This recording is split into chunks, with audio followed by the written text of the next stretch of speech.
يوم لا ينفع مال ولا بنون إلا من أتى الله بقلب سليم.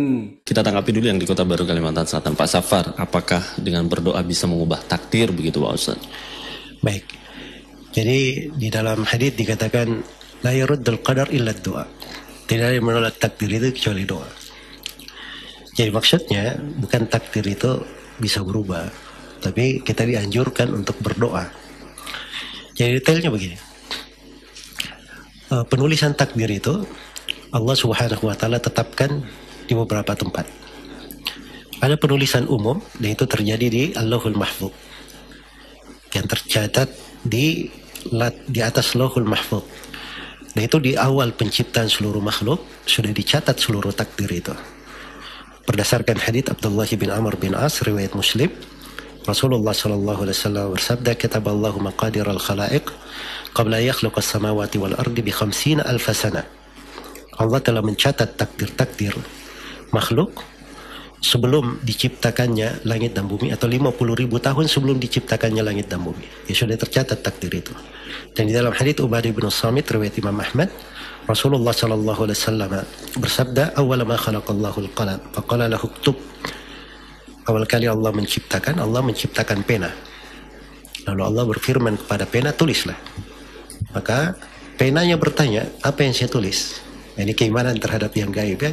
Pena bisa berbicara. Maka Allah perintah kepadanya, "Uktub ma huwa kain ila yaumil qiyamah." Tulislah apa yang terjadi hingga hari kiamat. Ya, jadi segala yang ditakdirkan itu sudah tercatat. Ya. Karena itu dalam Al-Quran dikatakan, "Alam ta'lam anna Allah ya'lamu ma fis sama'i wal ard, inna dzalika fi kitab." Tidakkah engkau tahu bahwa Allah Maha mengetahui apa yang di langit dan di bumi, seluruhnya telah tercatat dalam sebuah kitab. Jadi penakdiran umum, penulisan secara umum, takdir sudah ditulis. Tapi ada penulisan takdir juga di perut ibu. Ya. Jadi kita ini ketika berada di perut ibu sebagai janin, begitu sudah proses 40 yang ketiga, tepat di 120 hari, nah itu malaikat diperintah, "Fayu'maru bi arba'i kalimat." Diperintah untuk mencatat 4 hal. Mencatat rezekinya, mencatat ajalnya, mencatat amalannya, dan mencatat dia beruntung atau merugi. Nah, jadi ketika dikatakan bahwa doa merubah takdir atau menolak takdir, nah itu bisa berubah di mana? Itu di catatan malaikat di perut ibu. Ya, itu bisa berubah. Jadi kalau dia menyambung silaturahmi, dipanjangkan umurnya, dilapangkan rezekinya, itu sudah berubah di catatan di situ. Tapi apa yang berubah di catatan di tangan para malaikat itu sudah tercatat semua di Lauhul Mahfuz. Semuanya sudah tercatat di Lauhul Mahfuz. Itu satu sudut. Kemudian sudut yang lain yang perlu saya ingatkan, kita ini tidak ada yang tahu apa yang ditakdirkan untuknya. Keimanan kepada takdir itu ada. Apabila sudah terjadi, kita imani ini sudah terjadi. Dan kita imani segala sesuatu telah ditakdirkan.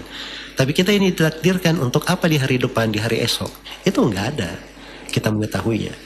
Nah, karena itu jangan gara-gara, semuanya ditakdirkan. Kalau begitu untuk apa kita beramal? Nah, itu namanya mempertentangkan antara syariat dan takdir. Dan itu jalan yang keliru. Ya, untuk apa Allah mengutus kepada kita seorang Rasul menerangkan jalan? Untuk apa diturunkan Al-Quran, sumber petunjuk, mengingatkan jalan yang salah? Ya, kalau semuanya kita harus terima saja apa yang adanya, tidak usah kita beramal. Justru datangnya Rasul, diutusnya Al-Quran, menerangkan segala sesuatu agar supaya tegak hujjah bagi kita, menjadi pedoman untuk kita semua untuk beramal. Karena itu pernah Nabi ditanya, "Ya Rasulullah, bukankah segala sesuatu ditakdirkan?" Kata Nabi, "Ya." Maka yang bertanya berkata, "Untuk apa beramal?" Kata Rasulullah, "I'malu fa kullun muyassarun lima khuliqalah."